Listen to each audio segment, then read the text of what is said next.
प्यारे बच्चों, अगर आप भी इस वर्ष मैट्रिक का एग्जाम देने वाले हो तो यह क्लास आपके लिए काफी ज्यादा इंपॉर्टेंट है, क्योंकि आज के क्लास में हम लेके आए हैं आपके लिए क्लास 10th संस्कृत का 20 इंपॉर्टेंट ऑब्जेक्टिव क्वेश्चन। ये आपके बोर्ड एग्जाम में लगातार पूछे जाते हैं, तो आज के क्लास को आप सभी ध्यान से देखिएगा और इन सारे प्रश्न को अच्छे से याद कर लीजिएगा। ओके, चलिए क्लास को स्टार्ट करते हैं और आप सभी हमारे साथ चैट सेक्शन में आंसर लगाते चलिएगा। देखिए, पहला नंबर सवाल आपके सामने है कि मंगलम पाठ में कैसे मंत्र संकलित है। अब लगाओ आप सभी कि मंगलम पाठ में कैसे मंत्र संकलित है, गद्यात्मक पद्यात्मक, गद्यात्मक और पद्यात्मक दोनों, या फिर तुकात्मक पद्य। लगाओ आप सभी इसका राइट आंसर क्या होगा, तो इसका राइट आंसर होगा पद्यात्मक, यानी option number B is the correct answer. लगाते चलो आप सभी और याद करते चलो भाई, काफी ज्यादा इंपॉर्टेंट क्लास है आज का। चलिए दूसरा नंबर सवाल आपके सामने कि यह संपूर्ण संसार किसके द्वारा अनुशासित है।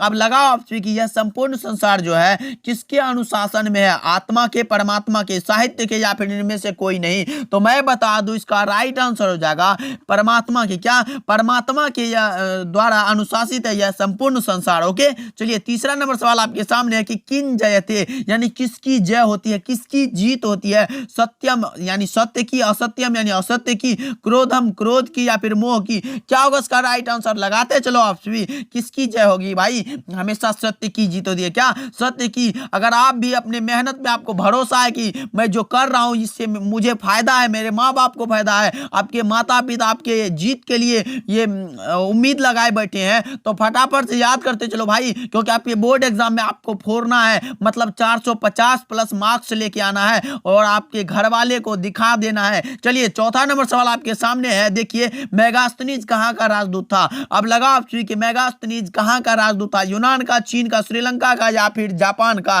तो जापान का यानी यूनान का मेगास्थनीज राजदूत था। Option number A is the correct answer. लगा लो आप सभी। चलिए पांचवा नंबर सवाल आपके सामने है कि पाटलिपुत्र पटना के नाम से कब प्रसिद्ध हुआ। अब लगाओ आप सभी कि पाटलिपुत्र पटना के नाम से कब प्रसिद्ध हुआ, तो यह हुआ था मध्यकाल में, यानी ऑप्शन नंबर सी इसका सही जवाब हो जाएगा। लगा लो आप सभी। ओके, न संघर्ष न तकलीफ तो क्या खाक मजा है जीने में, बड़े बड़े तूफान थम जाते हैं जब आग लगी हो सीने में। ओके, चलिए 6 नंबर सवाल देखिए, वीरेश्वर कहाँ का मंत्री था। अब लगा आप सभी कि वीरेश्वर जो है कहाँ का मंत्री था। यह आपके अलस कथा चैप्टर से लिया गया है ये क्वेश्चन। लगा आप सभी कि 6 का सही जवाब क्या होगा, इसका सही जवाब हो जाएगा कहाँ का, बता आप सभी, तो मिथिला का। क्या, मिथिला का, ऑप्शन नंबर डी सही जवाब हो जाएगा। ओके, चलिए 7 नंबर सवाल आपके सामने है कि सबसे बड़ा शत्रु कौन है भाई, सबसे बड़ा शत्रु। 7 का सही जवाब क्या होगा, सबसे बड़ा शत्रु है आलस्य, आलस है भाई। ऑप्शन नंबर बी सही जवाब हो जाएगा। अगर आपको भी अभी पढ़ने के टाइम में नींद आती है तो भाई यही तो आलस है,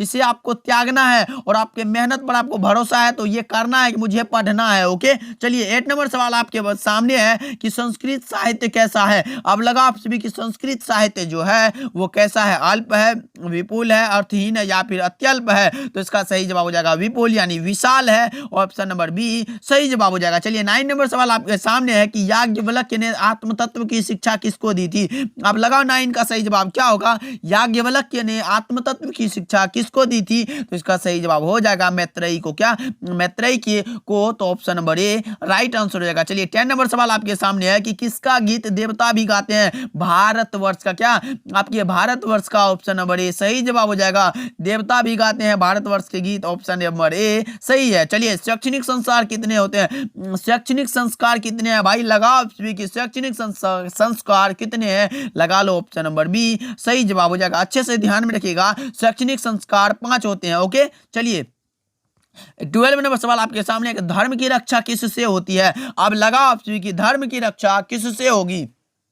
12 का सही जवाब क्या होगा, लगाएंगे आप सत्य से, विद्या से, वृत्ति से, या फिर इनमें से कोई नहीं।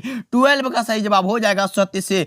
धर्म की रक्षा सत्य से ही हो सकती है। ओके, चलिए 13 नंबर सवाल आपके सामने है, नीति श्लोक का पाठ किस ग्रंथ से संकलित है, यानी नीति श्लोक का जो पाठ है वो किस ग्रंथ से लिया गया है। विदुर नीति भाई, ऑप्शन नंबर ए लगा लो जी, बिल्कुल सही जवाब हो जाएगा। नीति श्लोक का पाठ जो है विदुर नीति से लिया गया है। चलिए 14 नंबर सवाल आपके सामने है कि लक्ष्मी किसके पास आती है भाई। लक्ष्मी तो उसी के पास आएगी ना जो मेहनत करेगा, परिश्रम करेगा, यानी परिश्रमी के पास। ऑप्शन नंबर ए सही जवाब हो जाएगा। अच्छे से ध्यान में, आलसी के पास तो कभी नहीं आएगा भाई। अकर्मण्य यानी जो काम के लायक लेकिन भिखारी के पास कभी नहीं आ सकता। ओके, चलिए 50 नंबर सवाल आपके सामने, समाज और शिक्षा के उद्धारक कौन है? समाज और शिक्षा के उद्धारक है हमारे Swami Dayanand ji. Option number B लगा लो जी, बिल्कुल सही जवाब हो जाएगा और अच्छे से ध्यान में रखिएगा आप सभी। ओके, चलिए 16 नंबर सवाल आपके सामने है कि सत्यार्थ प्रकाश के लेखक कौन है? अब बताओ 16 का सही जवाब क्या होगा? सत्यार्थ प्रकाश के लेखक है Swami Dayanand ji. Option number B सही जवाब हो जाएगा। ओके, अच्छे से याद कर लो आप सभी, ये भी आपके बोर्ड एग्जाम में कई बार पूछे जा चुके हैं। कालिदास ने किस नदी का वर्णन किया है?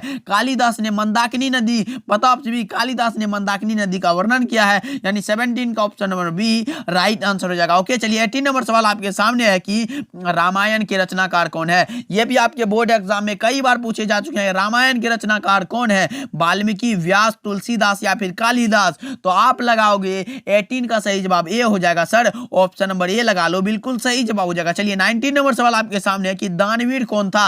अब बताओ आप सभी कि दानवीर कौन था? कर्ण, इंद्र, कृष्ण या फिर अर्जुन? तो आप लगाओगे सर ऑप्शन नंबर ए इसका बिल्कुल करेक्ट जवाब हो जाएगा। ऑप्शन ए को लॉक कर दो। ओके, तो चलिए जी कर देते हैं, ऑप्शन नंबर ए सही जवाब हो जाएगा। चलिए 20 नंबर सवाल आपके सामने एंड आज की क्लास का लास्ट सवाल है, लगाओ कि शरीर के नष्ट होने के बाद भी किसका नाश नहीं होता है? यानी शरीर नष्ट हो जाता है और जो है यह कैसा चीज है जो जिसका नाश नहीं होता? लगाओ आप भी सही जवाब क्या होगा? संपत्ति का। ये तो भाई शरीर, ये संपत्ति का लेना देना कुछ नहीं है। गुण, कामना या फिर राज लक्ष्मी? तो भाई गुण ही ऐसा चीज है जो शरीर खत्म हो जाए पर इस गुण जो है हमेशा साथ जाता है। देखते हो कि कोई मर जाता है लेकिन वो मरने के बाद भी बोलते हैं कि देखो वो कितना अच्छा आदमी था। ये गुण ही ऐसा चीज है जो शरीर के साथ नहीं जाता, यानी इसका नाम जो है हमेशा याद रहता है सबको। तो ऑप्शन नंबर बी लगा लो, बिल्कुल सही जवाब हो जाएगा। ओके, चलिए मिलते हैं अगले क्लास में, तब तक के लिए आप अपना ध्यान रखिएगा और बताइएगा कि कितना सही कर पाए हो और नहीं कर पाए सही तो इसको याद कर लीजिएगा अच्छे से। चलिए मिलते हैं अगले क्लास में, तब तक के लिए आप अपना ध्यान रखिएगा एंड बाय बाय।